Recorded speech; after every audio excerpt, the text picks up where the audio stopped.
thing that blows me away about coming to the Interfaith Center, apart from like all the hugs and support, is I usually, plan a set of stories. I don't know too much what's going to be happening when people come up and give their important announcements or, kind of give the meditations and so on.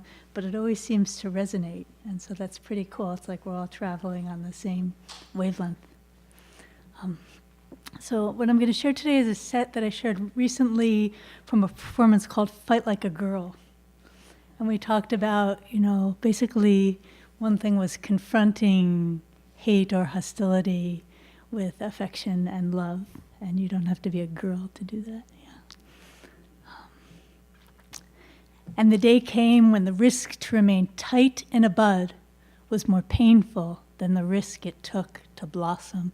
It's a quote by Anais Nin. It's called Around the World in Around 6 Minutes. The midwife rolls up her sleeves and reaches for you. She's got strong arms. Her skin is covered in tattoos like some elaborate living tapestry. She's a work of art and she knows it. It's all a work of art and she knows that too. Come see this, she beams. Come hear, smell, feel, taste.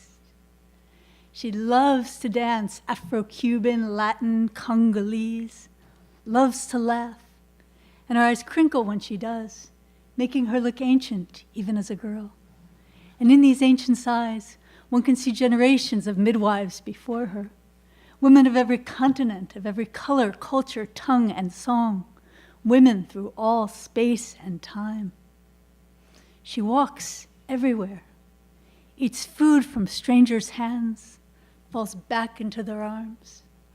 But these are no strangers, she beams. Come meet my mamas and papas, my sisters and brothers, old friend, old soul, old spirit born anew.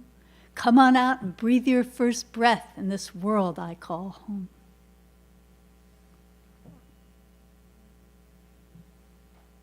A handful of mothers gather round my favorite tree, waving hats at their children or children's children, climbing nimbly in the branches. They smile and holler, each in a different tongue, and for a moment I wonder where we are and whether our native lands are at peace or at war.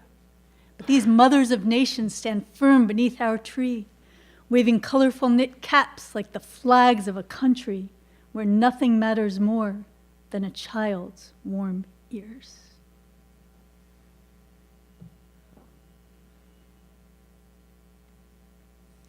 Small boy kneels. Quietly, he watches a millipede crawl along the windowsill. Tenderly, he floats a leaf beside, not knowing if what he offers is food or maybe a magic carpet ride. This millipede's my friend. I think I'll give him a name. Herman, he exclaims, then scoots off to tell his mama. As mama turns to go, she hears a great stomp. Beneath his small red boot, her boy has crushed one of the ladybugs one sees everywhere this time of year. What was its name, she asks. I don't know, he shrugs. It wasn't my friend. Later that evening, Papa's relaxing on the porch reading a paper when his boy bounds toward him and pounces onto his lap. What's his name, he asks, pointing to a picture of an American soldier. Papa shares the soldier's name, rank, faith, and a little bit of his story. Oh, and what's her name, he asks, now pointing to a picture of an Iraqi girl. I don't know, says Papa. It doesn't say. Oh, well, did she narrowly escape death too? No, whispers Papa. Just then a firefly alights on Papa's head. Just as he's poised to swat, his boy grabs his arm and says, Not so fast, Papa. This firefly is my friend.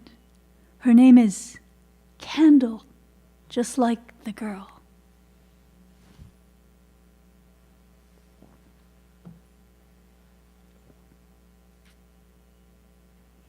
She can't spell, can't rhyme, can't add in her head. She's not a virtuoso on winds or strings. She isn't a master of meditation or the I Ching, has never studied with a great yogi, can't melt snow in a perfect circle about her being. She's not an icon of revolution or peace, can't speak a lick of Sanskrit or part even the tiniest sea. And if you try to teach her something, say like a little bit of a stoichiometry, she just smiles and says, no worries, I believe you. Your equation looks balanced to me. She believes in everything, auras and chakras, Western science, Eastern religion, organic compost, modern technology, and the goodness of the human heart. And when she is with you, she is really with you. She smiles, she laughs, she nods, she cries. And when she reaches out and touches your hand with her hand, your eyes with her eyes, and your heart with her heart, you feel heard and seen and blessed and loved and healed.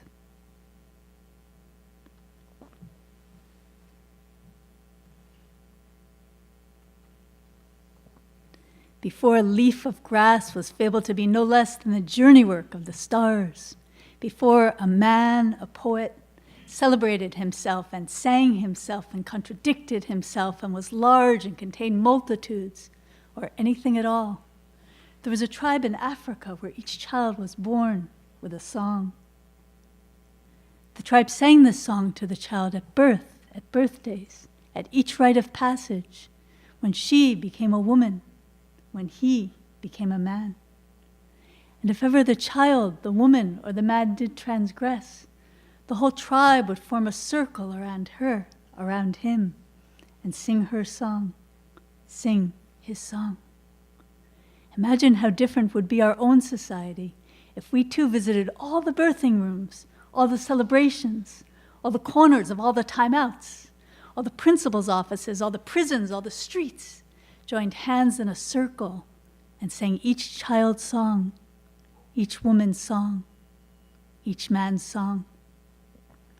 At the end of a life, the tribe sings a song just once more and then never again, for its people believe that a song, like a life, comes only once in an eternity. Maybe instead of imagining, we should just start singing. You sing my song, and me, I'll sing yours. Don't you worry if we don't know the words. For now we can just hum.